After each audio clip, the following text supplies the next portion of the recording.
Bonjour, Madame Seynabou Ndour. Bonjour. Vous êtes la présidente de l'association Chemin de la Réussite, une association de quartier qui se trouve au sein de Grand Dakar et autour de laquelle vous vous êtes organisée pour venir en aide aux femmes chefs de famille. Quelle est votre philosophie exactement? Je vous remercie de nous recevoir au sein de votre studio et de nous favoriser cette communication.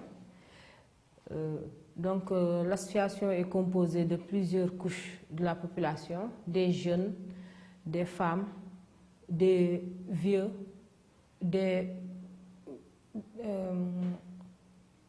femmes mûres, des femmes chefs de ménage, des veuves, des divorcés à charge de plusieurs enfants, des jeunes au chômage.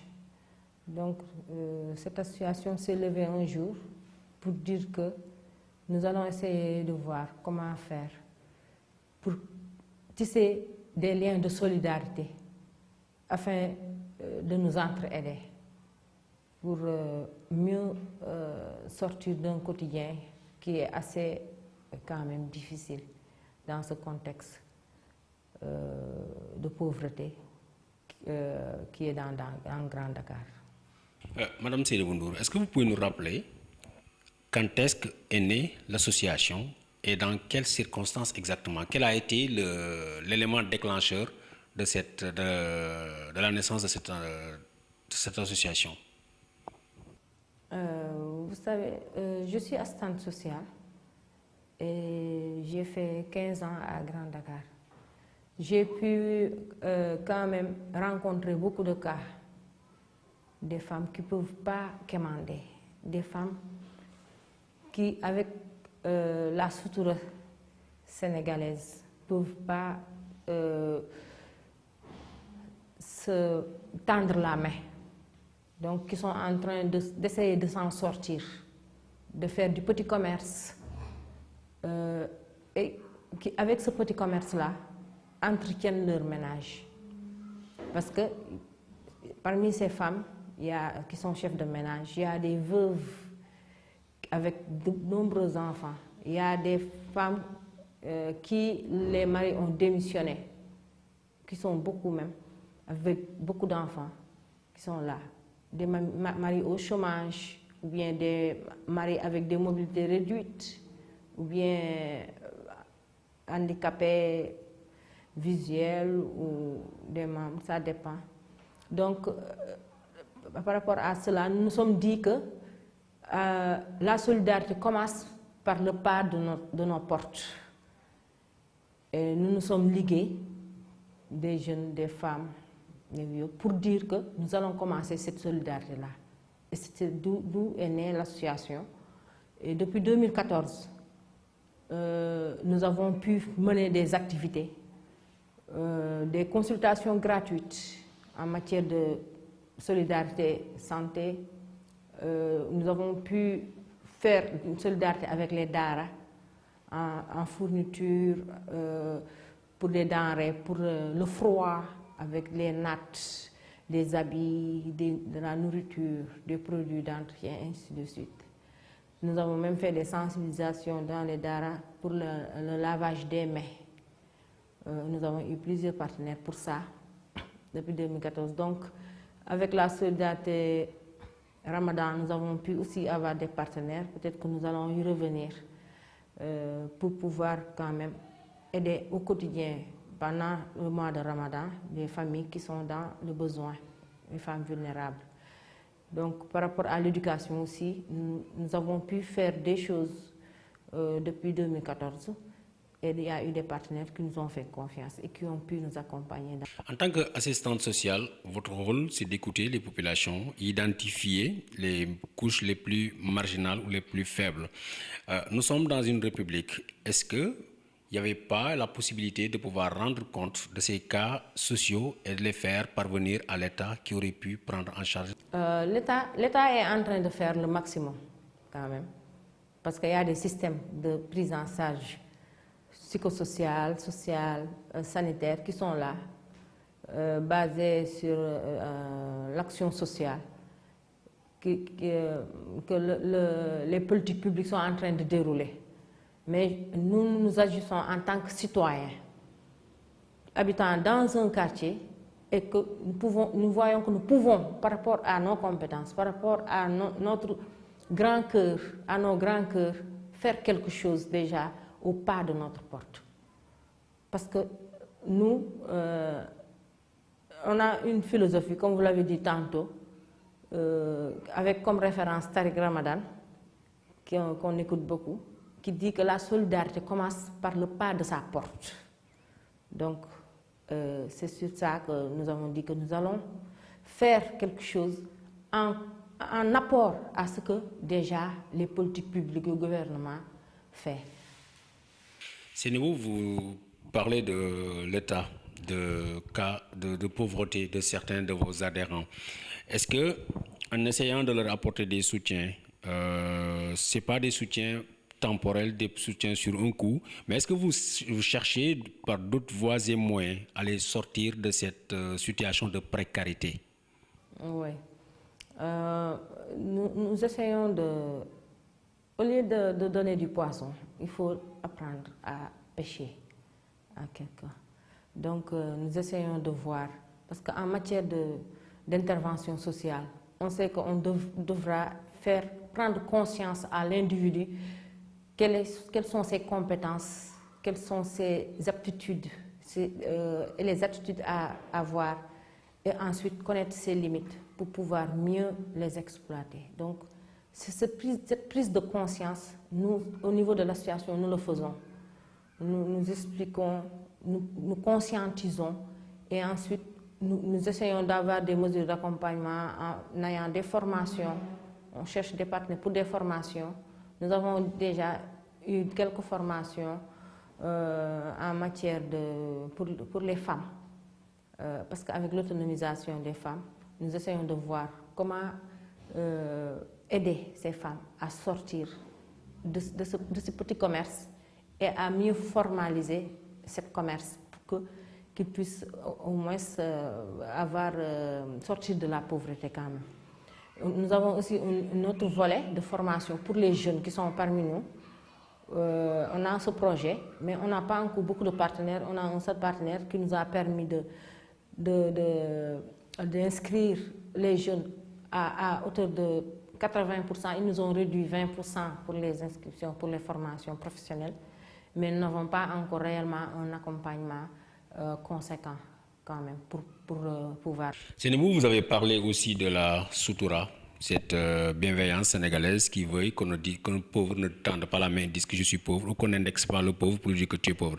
Alors, dans des circonstances pareilles, comment est-ce que vous parvenez à identifier, à chercher, à savoir qui a besoin, qui est dans le besoin? Dans ma profession d'assistante sociale, nous sommes tenus par le secret professionnel. Les gens le savent. Les populations connaissent le rôle du travail social.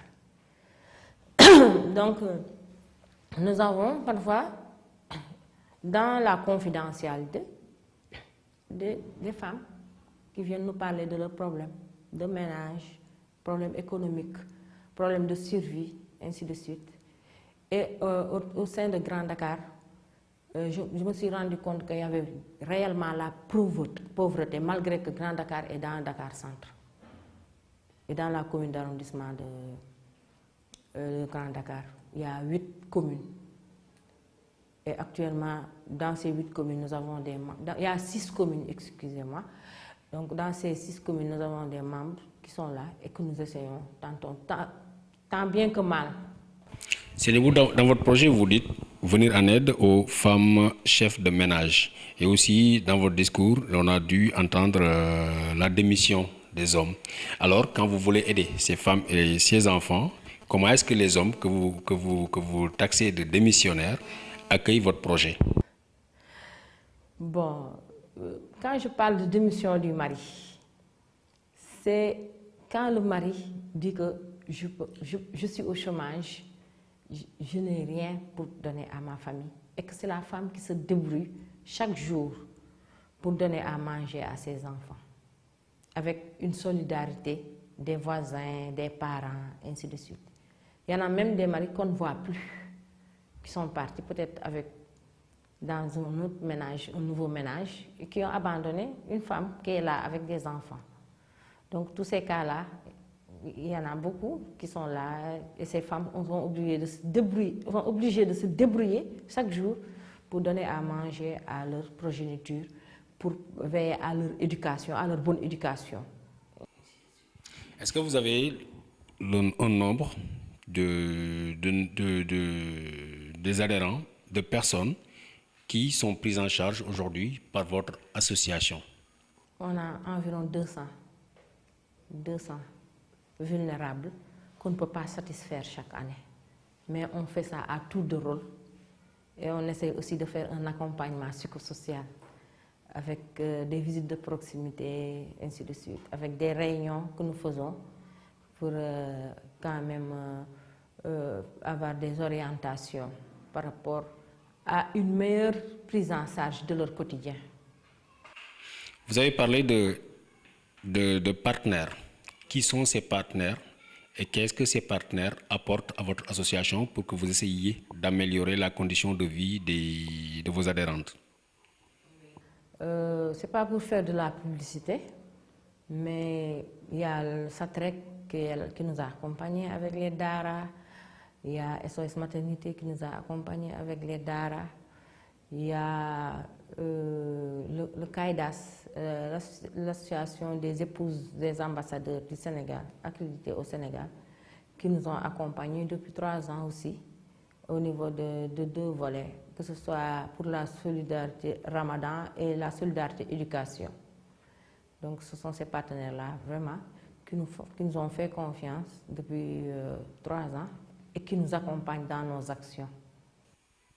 Ce dernier partenaire, qui est l'association des épouses de diplomates accrédités à Dakar, vous a tout dernièrement accompagné dans l'un de vos projets phares, la solidarité Ramadan. Est-ce que vous pouvez revenir avec nous sur cet aspect, puisqu'on imagine que toutes ces épouses d'ambassadeurs ne sont pas forcément des musulmans. Alors comment elles ont accepté d'apporter leur concours à un soutien qui ne se fait que pendant un temps, ça dit pendant le mois béni de Ramadan, qui est quelque chose de sacré pour les musulmans?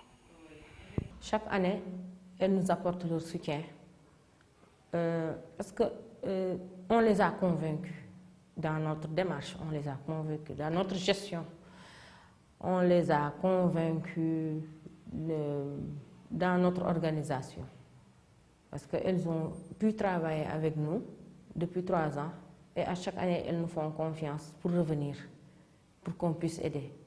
Parce que nous avons pu leur démontrer que dans Grand Dakar, il y a une certaine pauvreté, malgré que Grand Dakar est près de la capitale. C'est dans la capitale, mais Grand Dakar est pauvre, en majorité.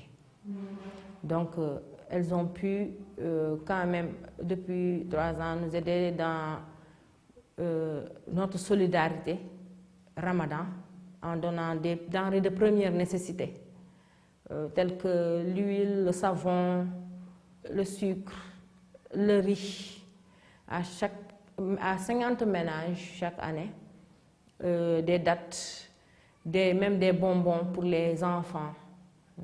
Donc elles ont vraiment mention spéciale à ces femmes-là, qui sont vraiment des femmes très sensibles à la cause des femmes vulnérables, qui sont des femmes qui se battent au quotidien pour le bien-être de leurs enfants. Et aussi pour ces enfants aussi, les femmes ont pu nous aider par rapport à leur scolarité, parce qu'ils ont pu nous donner à ces 150 enfants des fournitures scolaires, des sacs, des fournitures scolaires qui vraiment a eu un impact très important au niveau de ces ménages-là. Donc, vraiment, je ne sais pas quoi dire Mais je sais que le bon Dieu va entendre notre cri pour que ces femmes-là vraiment aient la grâce du... Grand Dakar, votre centre de compétences, l'un des plus grands bidonvilles au cœur de Dakar, qui a vu naître dans le passé de grands noms du banditisme. Aujourd'hui, votre apport, c'est surtout sur l'éducation des enfants. Est-ce que vous commencez à voir des résultats et de voir l'impact de vos actions sur ces jeunes écoliers et sur leurs mamans? Oui, parce que nous avons eu des jeunes qui ont versé vers la formation professionnelle. Parce que Grand Dakar a beaucoup de, d'intellectuels, mais qui n'ont pas beaucoup de débouchés. Ils n'ont pas beaucoup de débouchés parce que c'est l'orientation qui manque, le conseil orientation.